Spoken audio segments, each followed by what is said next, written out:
evening, everyone. I would like to call the February 8th, 2022 meeting of the Housing and Redevelopment Authority to order. First order of business is the roll call. Myra, can you do the call to order, please? A roll call, please. Coulter. Boogheim. Here. Lewis. Here. Martin. Here. Thorson. Let the record note that both Coulter and Thorson are currently not in attendance. Thank you. But there is a quorum. We can start the meeting. Thank you. Moving on to item number 2, approval of the agenda. Are there any additions or corrections to the agenda? Hearing none, do I have a motion to approve the February 8th, 2022 HRA Board agenda? So moved, Commissioner Hukim. Second? Thank you. It has been moved by Commissioner Hukim with a second by Commissioner Martin to approve the agenda for February 8th, 2022. May we have the roll call vote, please?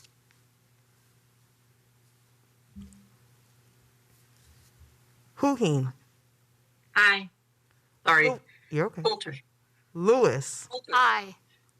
Martin. Aye. Coulter. Thorson. The agenda passes 3-0. There are 2 that are not present.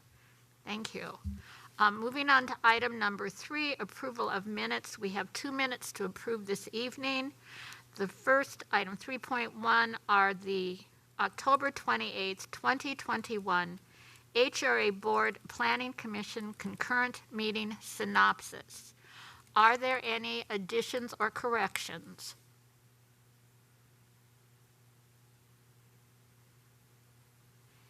Hearing none, do we have a motion to approve the October 28th, 2021 HRA Board Planning Commission concurrent meeting synopsis?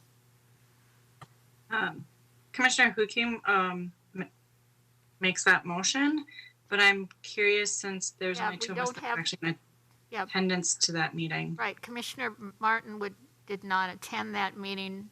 I think we need to wait until we have the other commissioners in attendance. Thank you, Chair Lewis. I just want to acknowledge that our General Counsel, Carla Peterson, is here, and she can advise of any questions. Ms. Peterson? We must wait, correct? Thank you, Erica. I think that would be a good idea. Okay, all right. I will then move on to item 3.2, which is approval of the January 25th, 2022 HRA Board meeting minutes. Commissioner Martin was there for that meeting. Are there any additions or corrections to those minutes? Hearing none, may I have a motion to approve the January 25th, 2022 HRA Board meeting minutes? So moved, Commissioner Hukim. Second. Oh, Thank you. It has been moved by Commissioner Hukim with a second by Commissioner Martin to approve the January 25th, 2022 HRA Board meeting minutes. May we have the roll call vote, please? Yes, thank you, Chair Lewis. I just want to acknowledge that Commissioner Coulter has joined us. We are in the process of approving the January, Myra, will you please move the slide?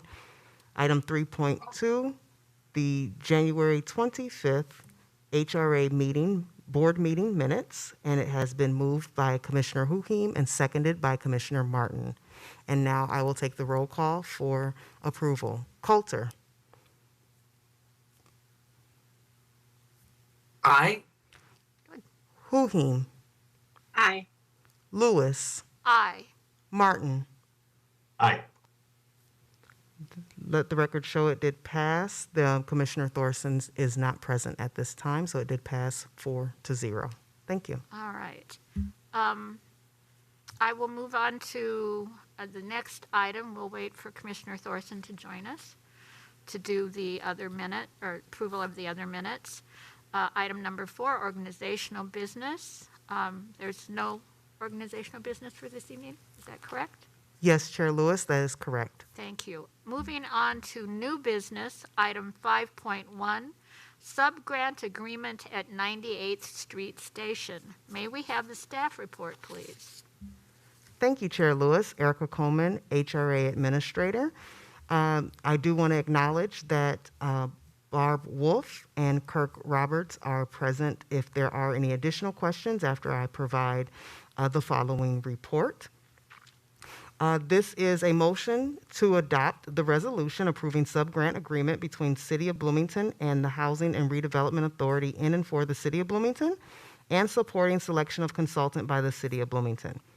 As you may recall, there was some 3 parcels totaling about 2.60 acres, including the city-owned lot at 9830 Aldrich Avenue and the Metropolitan Council-owned lots at 9818 Aldrich and 801 98th Street. We did bring this before you previously, as it has been included in the adoption of the 98th Street Station Area Plan, the Lindell Retrofit Strategy, and the Gateway District for goals of this location as a transit-oriented development. You also approved the special TIF legislation request to go to the legislature, the state legislature last year in the 2021 session to request a special legislation designating the redevelopment TIF district at 98th Street and Aldrich to support a higher density redevelopment. The request was to allow for if TIF was to be used to if TIF was to be used to be a deviant from the eligible activities. That legislation was approved and passed in 2021, and it was adopted by resolution at the City Council. So on July 13th, we did come before the HRA Board, and the HRA Board did adopt Resolution 2021-17, approving submission of an application to the Metropolitan Council, so Met Council's grant funding for pre-development site work at this specific location at the city-owned lot at 9830 Aldrich Avenue South to be included in a larger future development. You also authorized the administrator to enter into an agreement with the Metropolitan Council and such other agreements as may be necessary. We were awarded in September of 2021 the full request amount of $150,000 for pre-development activities. This is a set up on a reimbursement basis with the Met Council, so the grant funding is eligible and set aside for this project, and funding can be requested on a reimbursement basis as activities move forward. So in November of 2021, the Engineering Division of Public Works, as subject matter experts, released a request for proposals, seeking proposals from qualified individuals, firms, partnerships, and corporations interested in providing services to the city in the area of traffic and transportation studies to enter into a contract with the city for planning and design services for the West 98th Street and Interstate 35W interchange. The reason that this is needed is because the parcel at 9830 Aldrich was purchased with right-of-way loan acquisition funding. And by purchasing it with that funding, there are some requirements.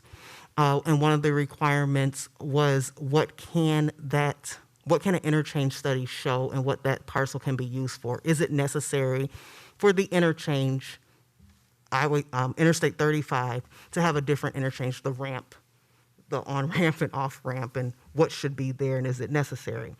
So a part of that funding to acquire that lot required us to have to be able to answer for that, which is where we need a consultant, which is also how we applied for the Met Council pre-development, transit-oriented development funding, and were awarded.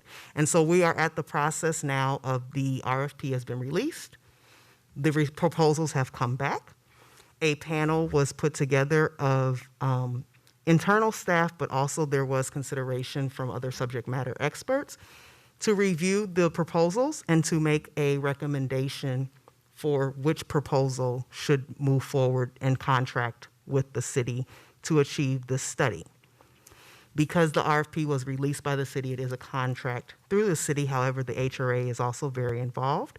And so this evening, we have Kirk Roberts available to answer any additional questions you may have about the next steps and what would be required and potential timeline as we move forward on the process to see a future development at this site at 9830 Aldrich Avenue South. What Myra is actually showing is the one-pager that gives you the goals of this redevelopment area.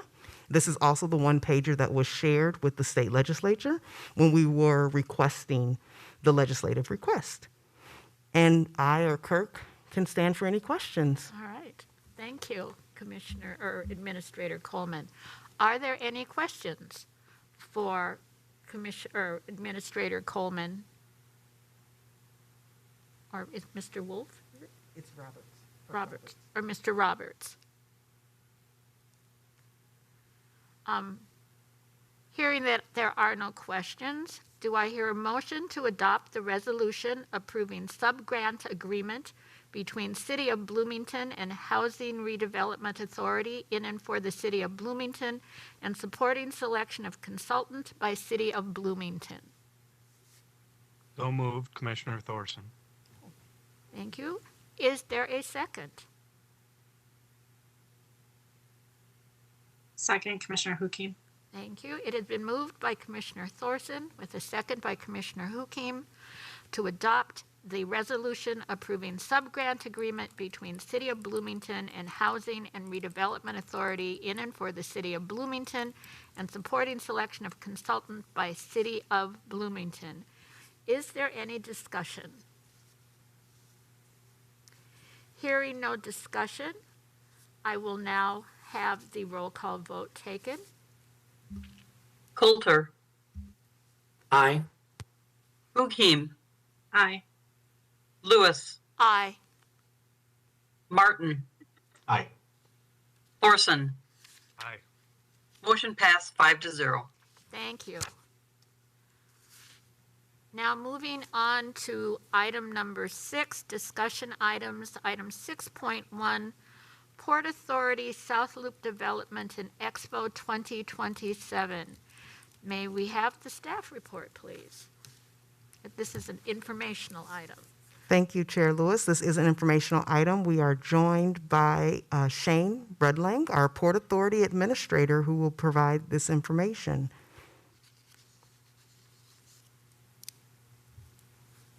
Morning, HRA Commissioners. I'd like to share a PowerPoint here, so I'll get that going.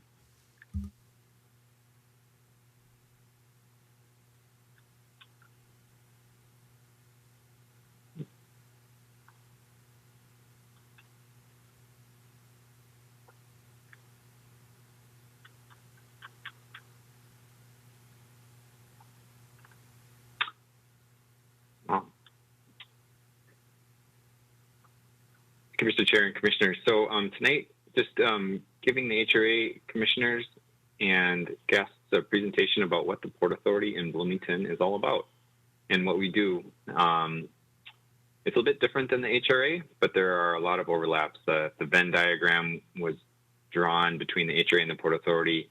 You'd say that the HRA certainly focuses a lot on housing and has more programs in it than the HRA does related to that.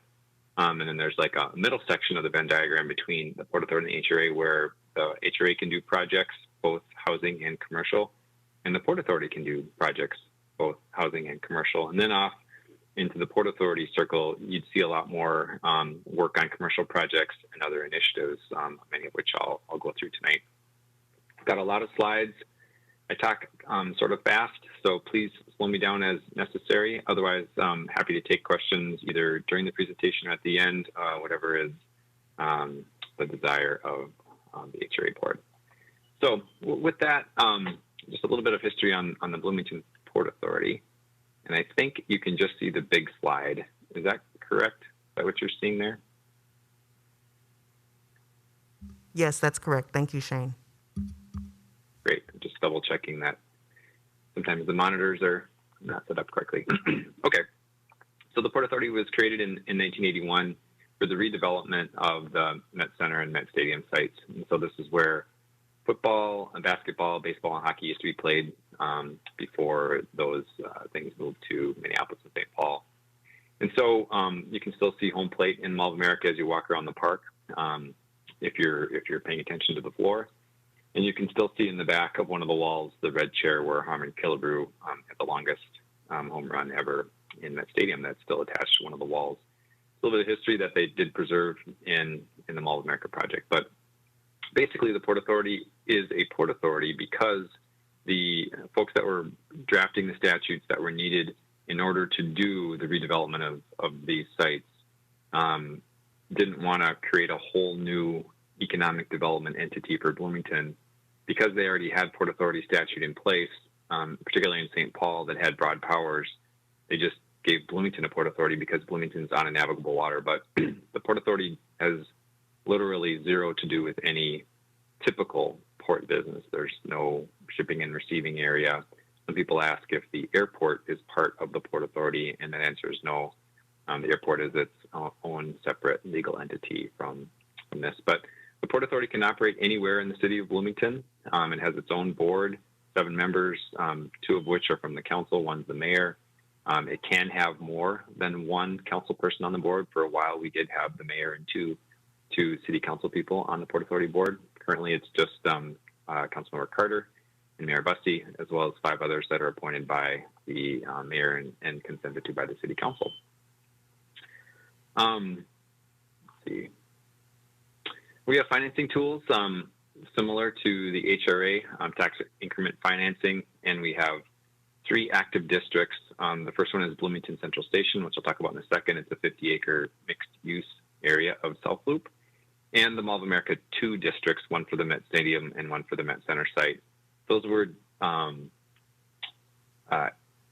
basically those TIF districts ended in 2016 and 18 respectively for the collection of regular TIF.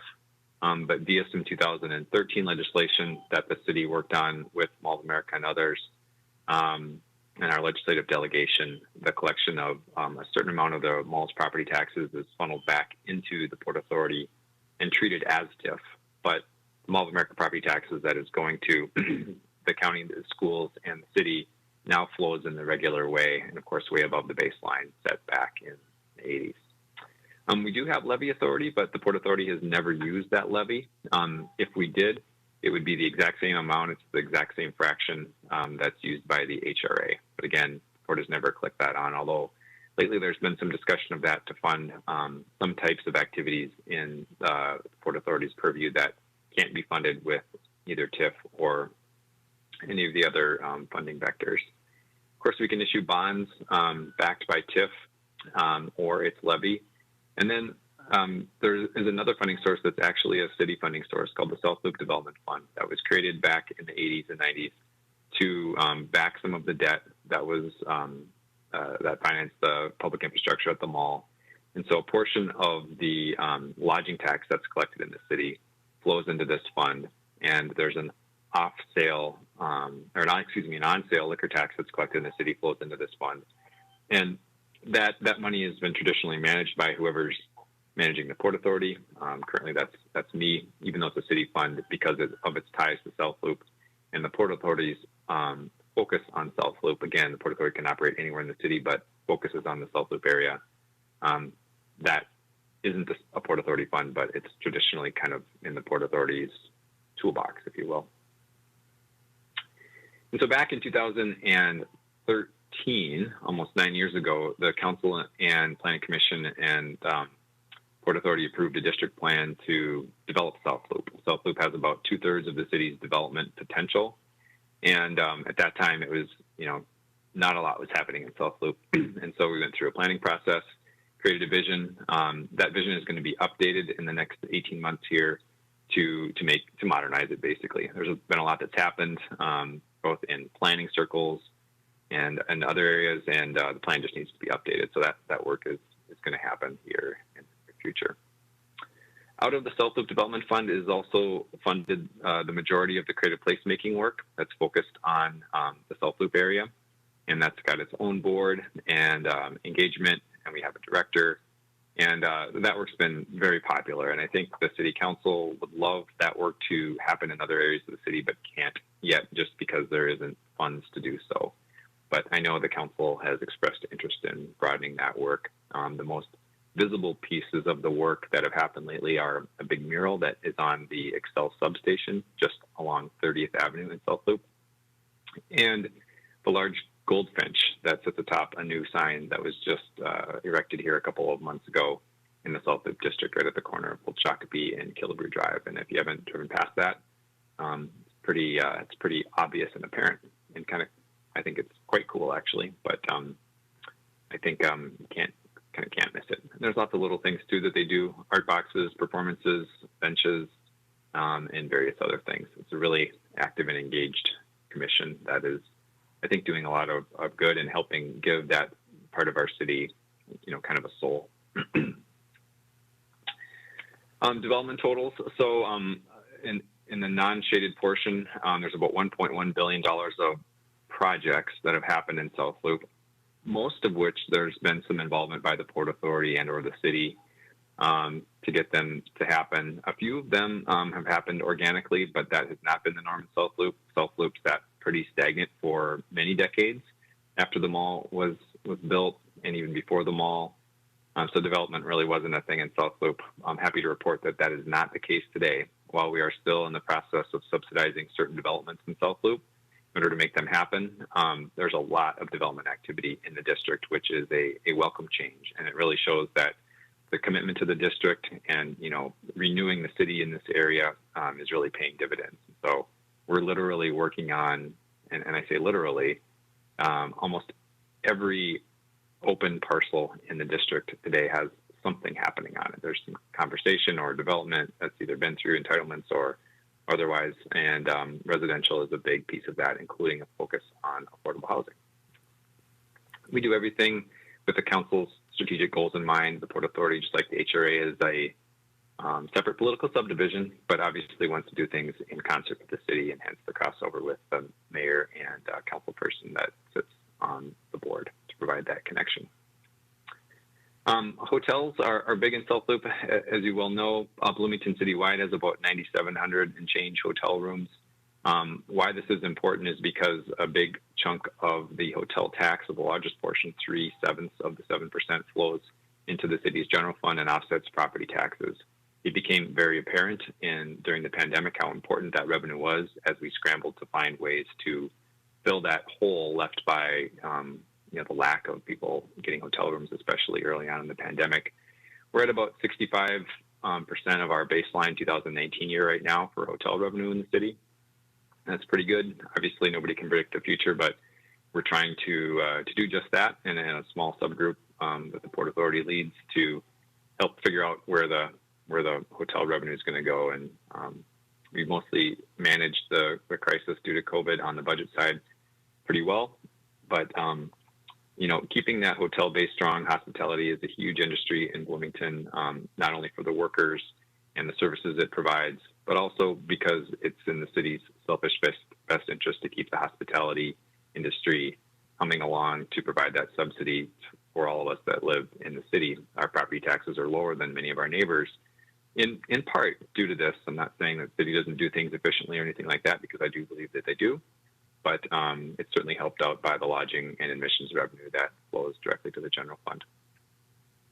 We also engage in all the big events that happen, mostly because the mall and the hotels are also involved in those events as well. The Mall of America is by far the biggest project that the Port Authority has done. Frankly, it's the, outside of maybe US Bank Stadium, it's the largest real estate development in the state. This is how it looks today. There's been a number of expansions. The first phase was the main core building with the 4 anchors at the time that opened in '92. And then as time went on, they needed to build something due to some covenants on some agreements that were in place. And IKEA got built, and then the Radisson Blu got built on the south side. And then the 4th big phase, we call it Phase 1C because it's on the first site, on the north side, that includes the JW, the office building, and some retail that got built along with that. We call it Phase 1C. And the biggest thing that we're working on right now is the potential for a big water park that would be attached on the north side next to IKEA, and along with that, a big parking ramp. And very likely, roughly 6 months after the construction would start on the water park, you'd see a hotel coming along with that. How big and what brand and how that would all fit is another question. We're also looking at the potential for various other projects on the site, but those are more blurry as we sit here today. What's pretty likely to happen is the water park and the hotel and the parking ramp, and these others literally got dozens of proposals on what the future past the water park and even where the water park sits right now. We used to get a new plan in every 3 to 6 months, and in real estate, nothing is real until the dirt starts turning. The mall also does own what we call the Phase 3 site to the east of Mall of America, and so we're kind of looking to the southwest on this angle. And this is subject of an agreement that we're currently working on with the mall to house the expo site, the World Expo, on this parcel of land, which I'll talk a little bit more about later on in the presentation. So just some nice pictures of Radisson Blu, the Phase 1C on the north side, JW Marriott, very nice hotel. And this is how the water park could look. The rendering needs to be updated a bit. We've since moved all the slides inside so that we don't have any protrusions on the outside. Both they help with aesthetics and they also help with maintenance of those slides. The water park would have some unique amenities in it, a bisected pool, which would allow for the pool to be shut down both when times, when there's less people in the water park, and we reduce lifeguard hours and energy and things like that, and also helps manage fecal events. So if you have a fecal event on one side, you can still have the pool open on the other side. Some other renderings. This is how it would look as you're in Mall of America, where the food court currently is today. You look out into the expansive indoor space.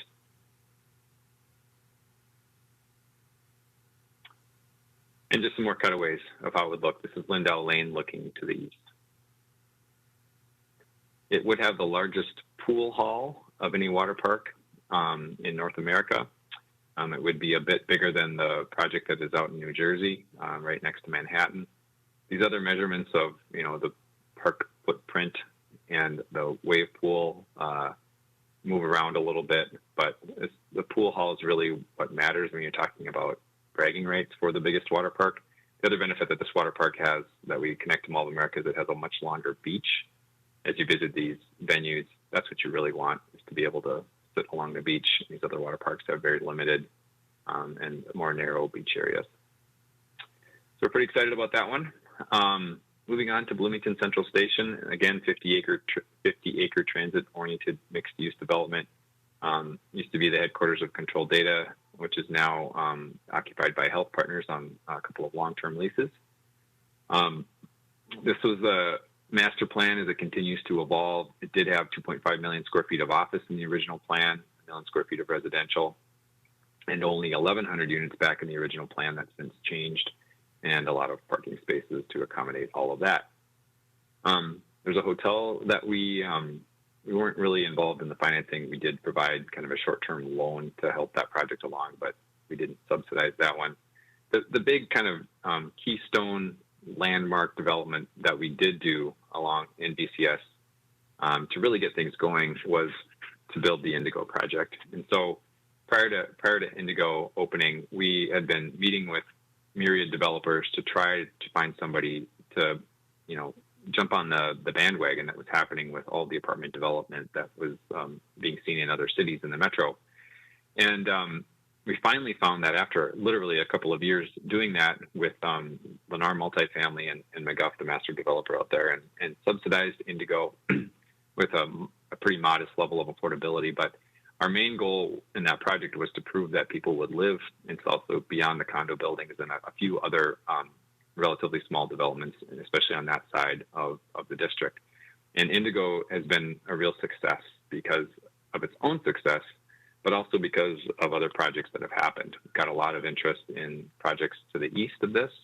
But Fenley, which is another 400-unit project, is built and leased up even during COVID pretty well.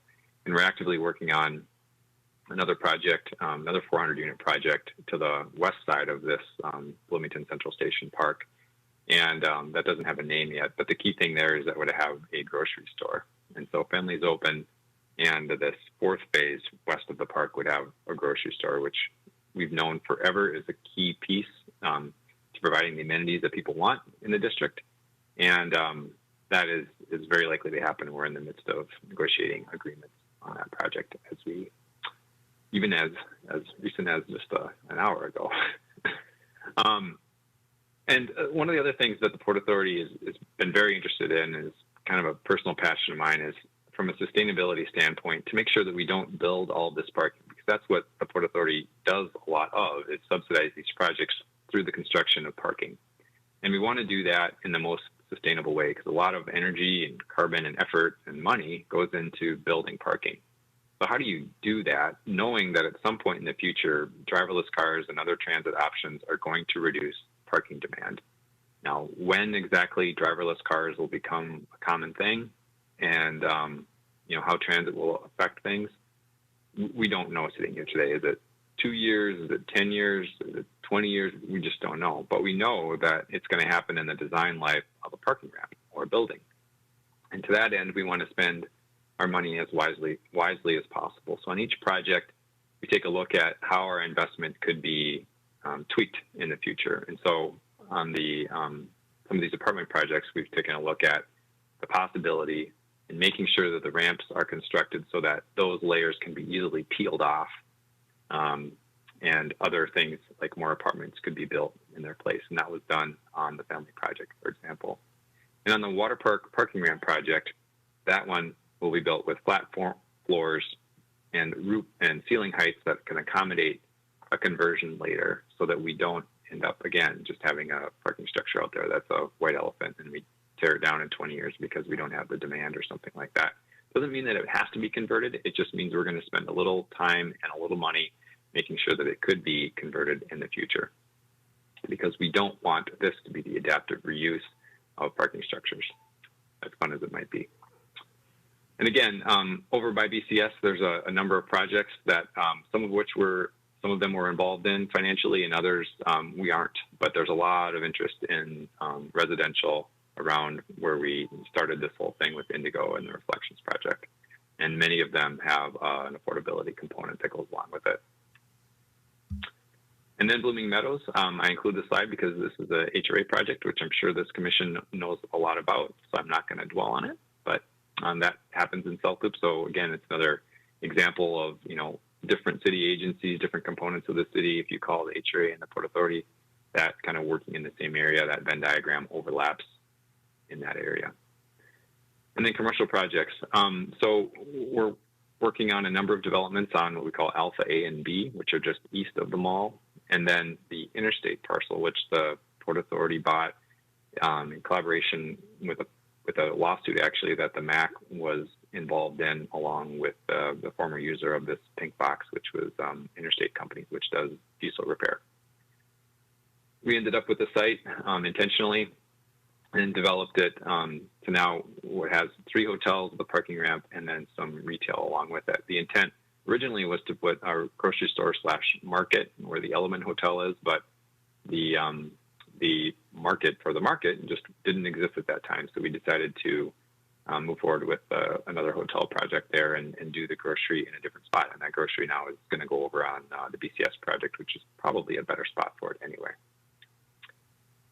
Pretty pictures of what that project looks like. And then SEC is another business that we worked with to keep them in Bloomington. They're currently in Southwest Bloomington and also in Savage. And they were looking at exurban sites, 20-plus acre sites. They build sensors. The name of the company is the last name of the patriarch of the company. It's a German name that doesn't translate well here, obviously, but really, really neat company that we've worked with. They're under construction right now on the first phase, which is kind of in the background here. But we're starting conversations with them currently about moving forward to the second phase, potentially as early as next year. And that provides lots of good paying jobs to Bloomington and the district, and it's been a very popular project that the Port and Council have really liked being involved with. Port Authority also owns the Thunderbird site currently today, so many of us have been at events there through the years. It's kind of was degraded, just kind of a declining hotel that we decided to purchase and make sure that we controlled what would happen there in the future. And we've got a development there that looks somewhat likely to happen. Currently under a non-disclosure agreement on that one, but hopefully soon we'll be able to share exactly what's going to happen there. We also take a look at some kind of, I don't want to call them crazy ideas because they're not, because you have to do innovative things and sometimes make crazy ideas a reality. One project that we had worked on for a while and then COVID hit was bringing what is the last shuttle that exists out in the world to South Loop and build an event space museum around that. It's a mock shuttle that didn't fly into space, but that's actually a good thing and a bad thing. Of course, it didn't go into space, so it doesn't have that component. But it also means that you can actually be inside of. You could have a meeting, if you will, inside the space shuttle itself, which is kind of cool. And it would be built around a learning center, something like the Kennedy Space Center in Florida, if you've been there. And then we're also working on Expo 27. The theme of this expo would be Healthy People, Healthy Planet. It would parlay off what is the third Sustainable Development Goal that the UN has. And the UN Sustainable Development Goals are really kind of concepts on how to run your country. They're not real estate development in the way that, in kind of the Port Authority world, we talk about development. World's fairs are still really a popular thing internationally. Of course, they left behind some landmark things, the Space Needle in Seattle, the Eiffel Tower. Healthy People, Healthy Planet is built on something that we're all really interested in these days, and also because Minnesota has a real strength in health and well-being, and the companies that provide those services.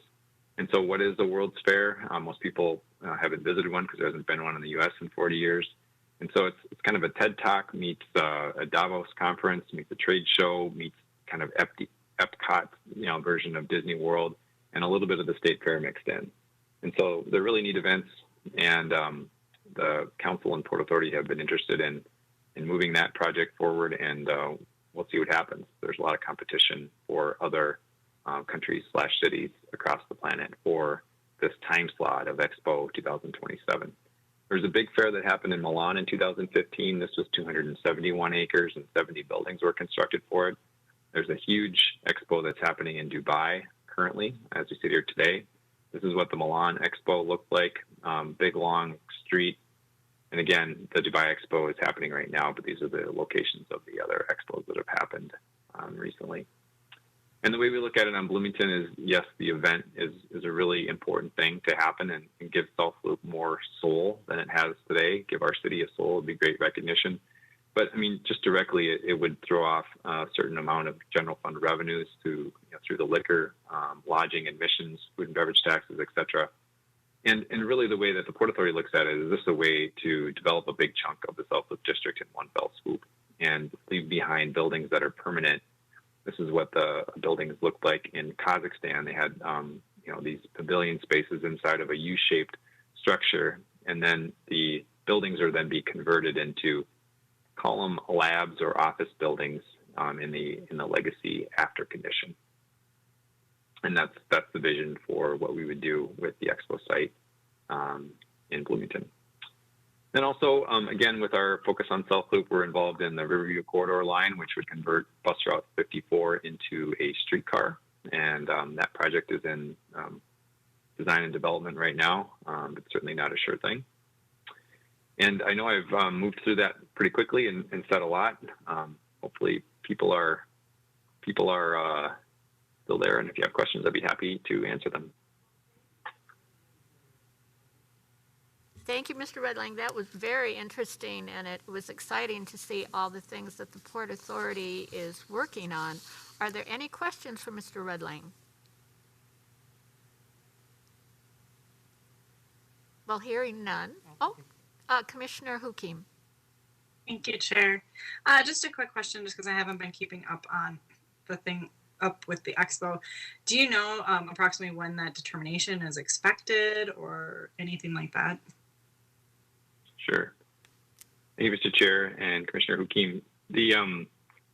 The Expo decision will happen in June of 2023, and that vote will happen at the Bureau of International Exhibitions in Paris, and the competition is pretty stiff, frankly. I hope I don't forget one.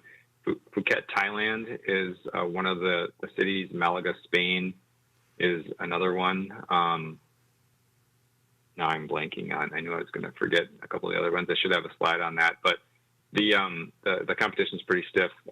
There will be inquiry missions and other delegations that will visit Minnesota through the summer of 2022 as they vet the various bids from the other countries. And so we'll know one way or the other.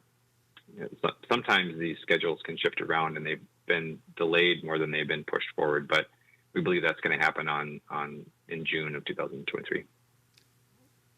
It's very exciting. Are there any other questions? Well, hearing none, I want to thank you for the presentation. That was really good information.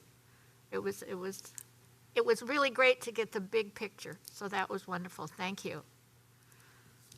Thank you, Madam Chair, and apologize if I said Mr. Chair once or twice during That's the okay. Thank you, Madam Chair. That's okay. Thank you. All right. Administrator Coleman, can we go back and do the minutes? All right. We're going to go back and just go back to approval of minutes now that Commissioner Thorson is here. Looking at item 3.1, approval of the October 28th, 2021 HRA Board Planning Commission concurrent meeting and meeting synopsis. Are there any additions or corrections? Hearing none, do I hear a motion to approve the October 28th, 2021 HRA Board Planning Commission concurrent meeting synopsis? So moved, moved. Commissioner Hukim. Thank you. Is there a second? Commissioner Thorson, second. Thank you. It's been moved by Commissioner Hukim with a second by Commissioner Thorson to approve the October 28th, 2021 HRA Board Planning Commission concurrent meeting synopsis. May we have the roll call vote, please? Coulter, I believe I have to abstain since I was not on the HRA at this point. correct. Hukim, Aye. Lewis, Aye. Thorson, Aye. and I believe Martin also abstains. The motion passed 3-0. Thank you. Moving on now to item 6.2, upcoming items. May we have the staff report? Sorry, excuse me. Thank you, Chair Lewis, Erica Coleman. So I just wanted to provide a couple upcoming items. I had mentioned previously that 8200 Humboldt Avenue South development agreement would be coming forward. We do have that slated for the next meeting of February 22nd. I will follow up if there is any need to change that. We're just moving through the process of getting that development agreement terms drafted and talking with the developer. So just moving through that process. And then we do expect to have the year-end budget adjustment to come forward, as we do every year, but to come forward to just make sure there's any adjustments we need made. Most likely the next meeting, as the 15th of February is the cutoff for finance, for accounting, to make sure all invoices and information is in from the previous year. So I just wanted to let you know that those items would be coming forward. All right, thank you. Are there any questions for Administrator Coleman? Hearing none, I'm going to move on to item 6.3, Commissioner questions or comments. And I did want to start out sharing some sad news, which I believe the commissioners are already aware of. But John Olson, our friend and fellow board commissioner who left the board in January, passed away suddenly last week. going to be really hard, you guys. I'm sorry. John was a dedicated and committed public servant for both the city of Bloomington and his community. He was an educator and friend who always brought forward ideas and questions about representation, engagement, and legacy. He would often ask, how are we involving all the communities that make up our wonderful city in the decision-making process? Where are we including and engaging our youth? And what legacy are we providing for those who come after us? John dedicated his time and energy to the action of inclusion through his many years of public service as a city council member, a planning commissioner, and an HRA board commissioner. In addition to those positions he held, John volunteered on various work groups and community initiatives. We honor John for the amazing and selfless person he was. When John was ending his term as city council member, he reflected on his service saying, I've really enjoyed interacting with my constituents, the opportunities and challenges of solving problems, sharing ideas, providing information, and simply getting to know each other was so rewarding. John, we'll miss you. Thank you. Oh. Are there any other comments or questions this evening? I'm sorry, Chair, but I don't think there's a dry eye left. I don't think so. Well, he was a very special person, and as Administrator Coleman and I were talking earlier this week, John could irritate the heck out of me because it never failed if I said, does anybody have any questions or comments? John was right there. But, you know, he always made sound comments. Sometimes it took him a while to get to what he wanted to say, but he always got there. And Bloomington has lost a really special person. On that, I guess I'd be looking for a motion to adjourn the February 8th, 2022 board meeting. So moved. Coulter? Is there a second? Second, Martin. Thank you. It has been moved by Commissioner Coulter with a second by Commissioner Martin to adjourn the February 8th, 2022 HRA board meeting. May we have the roll call vote, please? Coulter. Aye. Huheen. Aye. Lewis. Aye. Martin. Aye. Thorson. Have we lost Mark? Did we lose Mark? Okay. He was here for a little while. Motion passed 4-0.